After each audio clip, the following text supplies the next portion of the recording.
Hey guys, welcome back to a video with Tony's phone collection. Today we're doing another unboxing. Pretty short, pretty quick and easy one on this one. This is a LG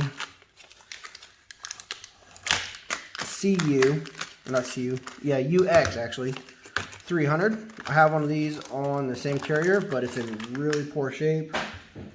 Let's see if it's easy to grab and we'll compare to what I have. I think I just seen it when I was looking for the other phone a second ago. The one I have is in really poor shape. It's missing some keys here. It is missing a back cover.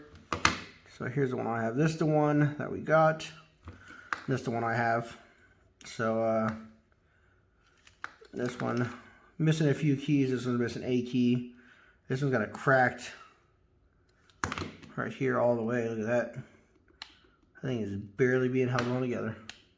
But we'll take parts off this one, fix this one because this one looks to be the almost better shape one. So yeah, let's see if it works, I guess. There's a battery in there, so that's even nice. Let's see if I can find a battery real quick for an LG. Alright, I have another battery. Let's see if this thing even turns on in its condition. Oh, look there, it still works.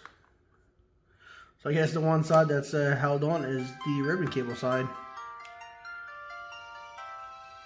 Yeah, it's pretty poor shape though, but like I said, I already knew I was just going to use it for parts. Give it a destroyed that hinges. Yeah, hope you guys enjoyed the video on that one, and stay tuned for the next one.